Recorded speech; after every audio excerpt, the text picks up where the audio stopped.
With about 118 days to the general elections, the Nigeria police are strategizing on ways to ensure peaceful, free and fair election.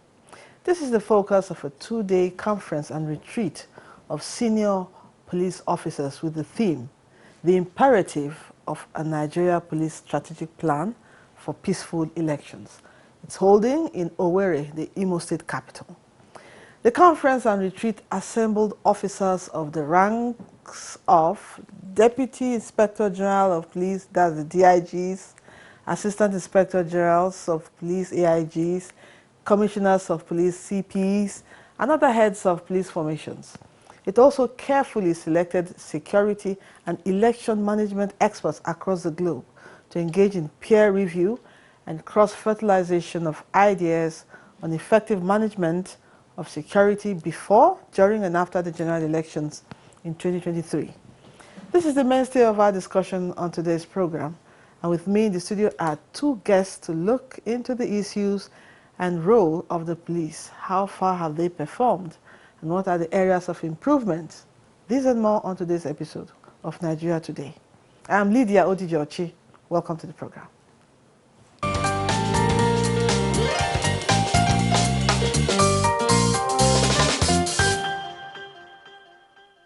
Like I said earlier, I have two experts with me in the studio to discuss police retreat for peaceful election. I have with me a former Commissioner of Police, FCT, as well as former Assistant Inspector General, Zone 9, Umuahia, Wilson Inalego, retired. Good to have you join us for the program. It's a pleasure for me to be here. One more time. Thank you. Also in the studio, I have a brilliant fella, Chief Executive, Connected Development Code, an international elections observer, of course, Hamzat Lawal. Glad to have you. Thank you for having me, Linda. All right. Okay, let me start with you, CP. AIG.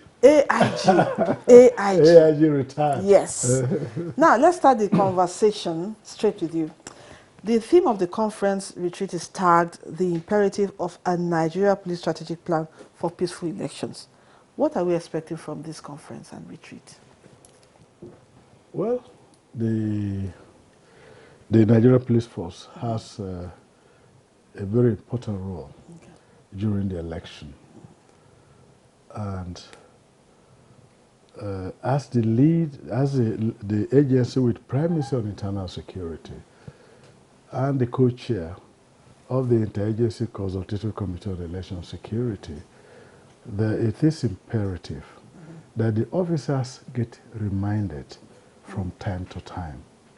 And I know that the policing plan for 2022-2023, the policing priority, in addition to tackling other insecurity challenges, is on the 2023 general elections. Now, the officers need to be brought together to brainstorm, to look at lessons learned during the previous election, and what are the added responsibility they should be conscious of, because there is no officer of the Nigeria Police Force of the rank of Commissioner of Police to the IG that has not participated in one election or the other. So this is like, coming together to remind them, and they are expected to cascade this knowledge to their various commands. Then this will be cascaded to all the officers. Don't forget, we are operating in an environment of heightened insecurity. And so the officers need to be continuously reminded that this is not just a role, but a responsibility to the Nigerian people to look at the elections, because the elections has already started, because we are the pre-election, the pre-election phase before we go to the election and the post-election phase. So technically, the election has commenced. Campaigns started September 28th. So it is no time. And of course, there are several lessons learned. And I was particularly pleased to find very senior police officers, Sir Michael Kiro, IGP MJ Abubakar, and IGP Solomon Arasi, and the Inspector General of Police were there. I watched the program live, and I said, well, if they go into, and one thing that is very significant to me is the president, the speech of the president. Even when he went to the United Nations General Assembly, he didn't mince words. He wants to leave a legacy of a free, fair, and transparent election, and credible election. So the Nigeria police has no excuse. All they need now is get down to business. And it is important that they are being reminded of this very important responsibility. It's a huge responsibility. A lot is expected from the police. Now, Hamza, the Inspector General of Police said the third edition of the conference and retreat for senior police officers is to create an avenue for interactive session with key official security officers to ensure, of course, like you said, successful, free, credible elections. Now, how would you assess this against the threats, security threats we're going through right now? So, I'm excited that, few months to the elections, the apex law enforcement agency, because the Nigerian police is the highest law enforcement agency in a democracy. I'm excited that they're having a retreat and a conference. One, this shows readiness and political will, even bringing the president to come and, energize them and commit towards his legacy. President Buhari have signed the 2022 Electoral Act into law. So there is the legal and regulatory framework. INEC has a guideline for 2023 elections, and we're using technology. But without security, protection of lives and property, people would not want to come out to cast their ballots. And we've experienced voter apathy before now. And I think this is key and timely to change the perception and the narrative that, Nigerian police is committed and is loyal to the Federal Republic of Nigeria, and we ensure that they meet their mandate. Yes, there are prevailing issues. There are also emerging issues and threats, not only to our elections, but to our democracy. But I've never doubted or lost confidence in the people and the men and women of the Nigerian police force. And I believe this is timely. As we go into the elections, when you look at crisis, particularly in an election, it doesn't happen on election day, most crises. Usually it is before or immediately after elections.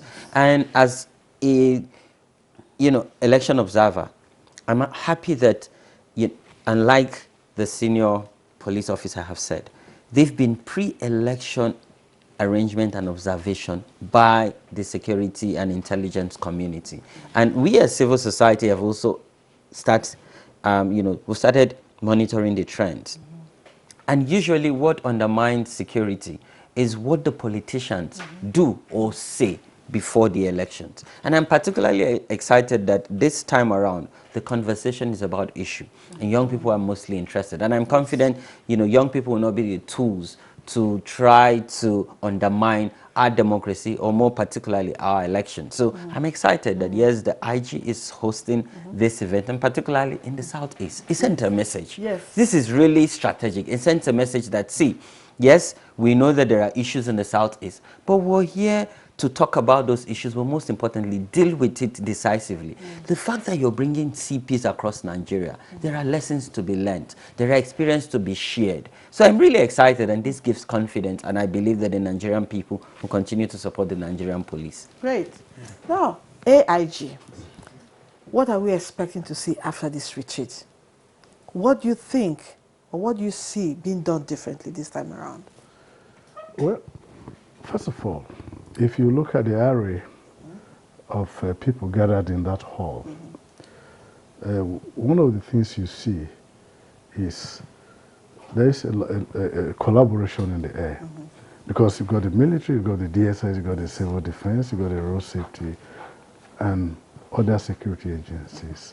Because even though the police has primacy on internal security, and is co-chairing the Interagency Consultative Committee on Election Security, they can't go it alone. Now, when you have this mix, first of all, it creates, because I know that the heads of other security agencies are so there. Now, you see them. Once you meet like this, you develop even personal relationship. And this can translate into the performance of the personnel on ground. When they see the hair so united, the hair speaking in one voice, it speaks a lot of language. So seeing the picture, the footage of this retreat, Claire's demonstrate that interagency cooperation and collaboration, which is important in delivering a free, fair, and credible elections. Now, the police alone cannot generate the threat analysis. You've got the DSS, you've got all the military intelligence, and others bringing the different threats that they think this election might face. Now, so that in developing the operation order for this election, the police is able to get enough enough data that they will use in developing the operation order. So you are going to be able to identify hotspots.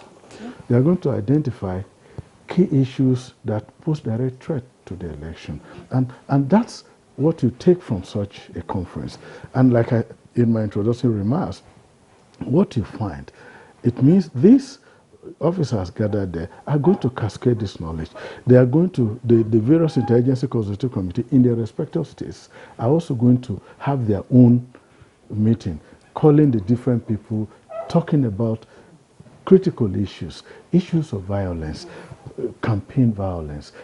How do you deal expeditiously with these issues? That lessons will be learned, that we will not tolerate. Because what else do you need to do your work? The president has been very clear about it, and he wants to leave a legacy. And you are going to support him to do this. And then you get the Nigerian people to, the way you deliver, the way you walk out of that conference, it changed, will also give confidence to the Nigerian people to come forward to volunteer important information that you can utilize to nib in the bud any threat, anything that could threaten this election. So there's a lot. I'm sure one of the things they are going to look at critically is the 2022 Electoral Act that he talked about, because it's a new act, new provisions, and I know that some of the resource persons are going to deal extensively and extract those critical issues and look at what are the challenges of this and what are we going to do differently. So this is going to help enormously. Now, Hamza, quickly, as an election observer, what are those areas you think the police can leverage on to do better, considering trust from the electorate? So the perception is good, and I think we need to seize the moment. The Nigerian people trust INEC. The perception around INEC now is that they're truly independent, and INEC has been responsive to provide information, counter fake news, disinformation, and misinformation. And I think the Nigerian police have an entry point. You see, some communities across Nigeria, the only form of governance in that community is a police personnel. There's no way you will go to across Nigeria. I've been to the hinterland. You must see a police outpost. So this is an opportunity to cash in on that renewed hope and perception. And you know, there's going to be a transition of government democratically. And the police, for me, and security architecture is at the center of this. So as an election observer, yes, our role is to ensure, you know, we observe and document this process. And CODE is committed to deploying 20,000 observers. In 2019, we deployed 10,000. Now we want to double the number. And our intelligence is informing how police are able to, one, mobilize resources, and also send these resources to the field. And because you need data to inform your intelligence and actions you will take in your situation room or your war room, like you call them. And for me, one thing that is critical here, and now there's a political will, the Nigerian police must be provided with the resources that is needed. There is no room to give any excuses. I know that INEC have been provided everything she needs. There's no reason you shouldn't give the police. Because see, if INEC would transport sensitive material to any community, if police does not provide cover, you cannot. Even if you even transport it, people would not come out if they don't feel protected. And it is only the Nigerian police that you can see around the election polling unit. By law, the Nigerian police is allowed to provide security. The Nigerian army only provides perimeter security. They're not meant to go close to anywhere we're having elections and other agencies. But you see, they're critical. So for me, one lesson here, and one thing we took from the Kenyan presidential election, because we deployed observer to that election, is the role of the Kenyan police. You know, at a point there was some crisis. Uhuru Kenyatta, the guy who became second, rejected that result. But the Nigerian police, the Kenyan police immediately released a statement saying that peace, law, and order is important, and that the police is committed to the Kenyan state and is loyal to the Kenyan state and her people. That proactiveness gave confidence, and violence did not erupt. If you followed Kenya election, every election cycle after election, there's always violence. But this time around, there was less, because the police was able to mobilize and say, see, it's not about this candidate or their party. It is about the state. So the Nigerian police, that's one lesson. The Nigerian people need to see that you're loyal to the Nigerian state, not to any politician or political party. And there is room for that now. INEC have helped to rebuild some level of trust. The Nigerian police needs to ride on that and say, see, we're committed to supporting this transition. It is about upholding the 1999 Constitution as amended and the Electoral Act signed by the President, and ensure that there is free, fair, peaceful, and most importantly, there's security in the country. That's it. Let's take a break and listen to some respondents on this subject matter as put together by our correspondent, Suleiman Abdul Wahab.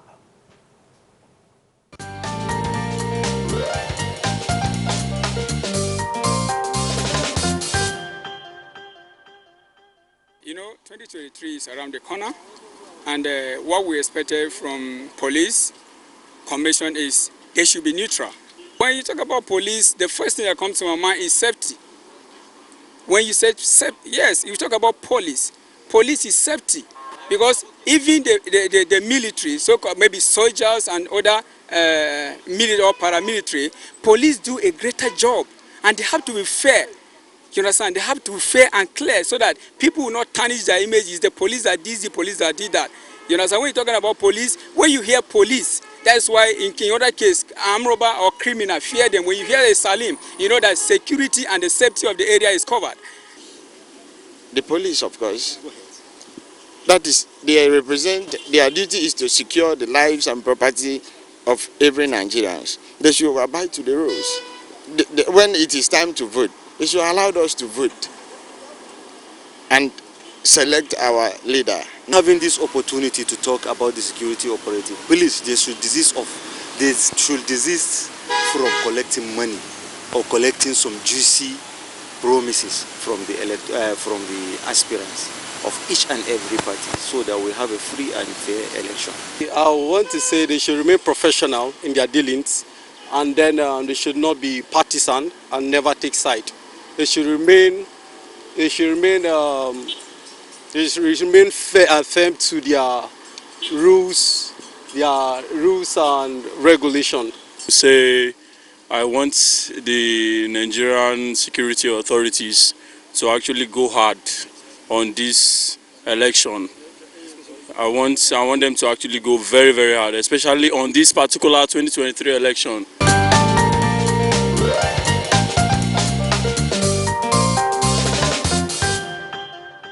Welcome back.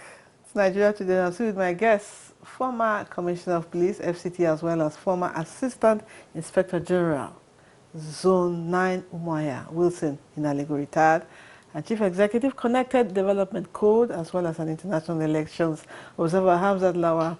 You heard that respond that you say he wants people to go very, very hard. I don't know why the emphasis now. Well, how would you respond to Well, I really like, the feedback from citizens, everyday citizen, and it's really encouraging, talking about neutrality.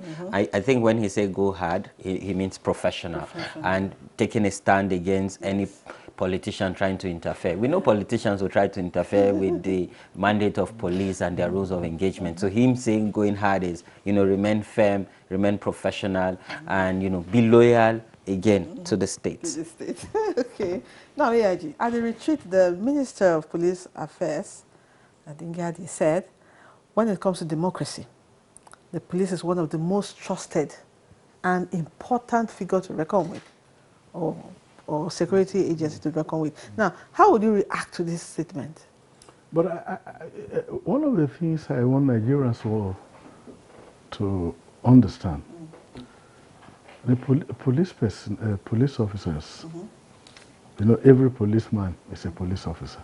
So when I say police officers, I'm not talking of only the top echelon. I'm actually referring to all police officers. You see, police people are greatly affected by what's going on in Nigeria. They want to bring down crime.